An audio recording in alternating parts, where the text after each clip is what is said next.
If you're after a solid RTX 2070 Super, then this PNY XLR8 or Accelerate card seems to be a pretty decent option. It has good performance, a reasonable price point for the market, and good temperatures and noise to go with it too. Let me show you around it, but first, if you haven't already, consider subscribing for more videos like this one every Monday, Wednesday, and Friday. Let's start with a look around the card. This is a triple fan design with translucent fan blades, making for a rather interesting look. Now, happily for some and unhappily for others, there doesn't actually seem to be much, if any, lighting or RGB here, so RGB haters rejoice and people who love it look somewhere else. You do have a relatively subtle design from the side with obviously the GeForce RTX logo emblazoned as always, and the same goes to the backplate too, with a pretty subtle, pretty nice looking design. Now, overall, I'm pretty happy with the aesthetics, although of course, bear in mind most systems you're only going to see the side and maybe the backplate. So it looks alright, but what about the specs? Well, as you might expect, it's an RTX 2070 Super core, so that doesn't change. What does change is the clock speeds. With this card, you have a 1605 MHz base and an 1815 MHz boost clock. You also have a 6 and an 8 pin for power, although hardware info reckons that this only draws about 200 or so, or just over 200 watts under gaming load. So the 300 watts maximum capacity you have here gives you a bit of overclocking headroom should you want to try. And of course, as you might expect, in-game performance is pretty decent. Now, unfortunately, I don't have many cards actually here that I can retest to give you fresh numbers with, say, the same driver versions or equally updated drivers. And so what I'm going to be doing is showing you the results that I collected for this card at 1080p, 1440p and 4K, and then you can make your own conclusions based on other results and other benchmarks, whether this card is actually one for you. So starting off with Battlefield 5, this was tested with DirectX 12 on and at ultra settings. Now at 1080p, we're looking at a pretty reasonable 128 FPS average with a good 1% low of 112.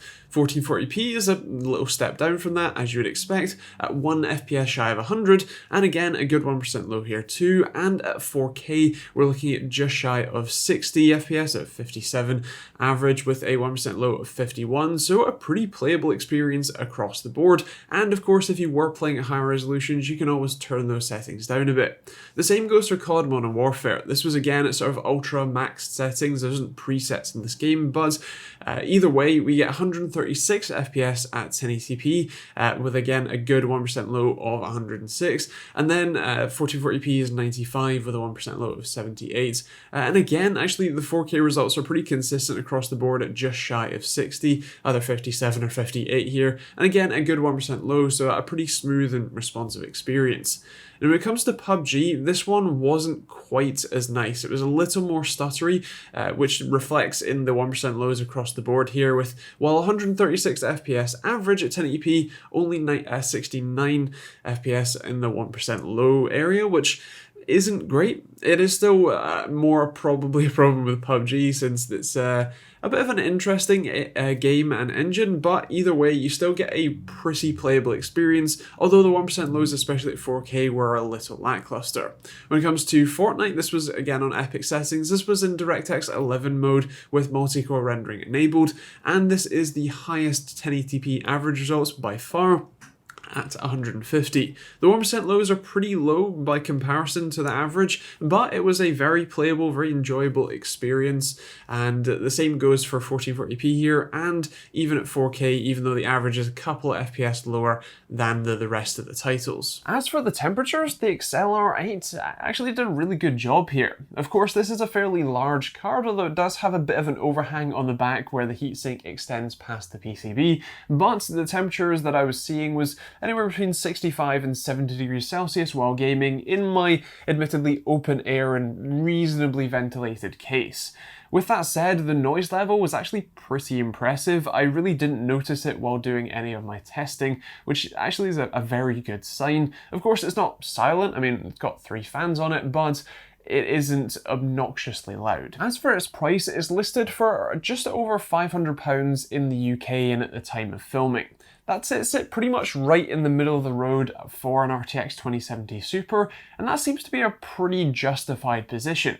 you get some good performance and you get some obviously good thermals, temperatures, and depending on your style preference, you might like that too. And of course, while generally speaking, I'd probably recommend saving well over £100 and buying an RX 5700 XT instead, as you get 95% of the performance for 25% less money. But of course, if you do prefer the NVIDIA's RTX suite, specifically if you have some games in mind like, you know, RTX Minecraft, or even things like a bit of extra immersion in the COD Modern Warfare campaign, which is fantastic by the way, you may prefer going with this instead, and of course you do get extra performance, even if you have to pay a bit more for it. So as it stands, this gets a good recommendation from me if you're set on an RTX 2070 Super. It's a seemingly solid card with pretty decent performance, pretty decent thermals and noise, and of course I do kind of like the non-RGB aesthetic, but that's obviously personal preference. Now with that said, those are my thoughts, and I would love to hear yours in the comments down below. What do you think of this PNY XLR8 card? And of course, what do you think of the RTX 2070 Super? Would you pick up the 5700 XT instead, or would you, if you're going to go this far, kind of go all in, get 2080 or 2080 Ti? Do let me know in those comments down below. And of course, if you want to check out this card, I'm going to leave a link to it in the description down below. That's an Amazon affiliate link that will take you to your local Amazon store, where you can see pricing when and where you watch this, because it can and does vary.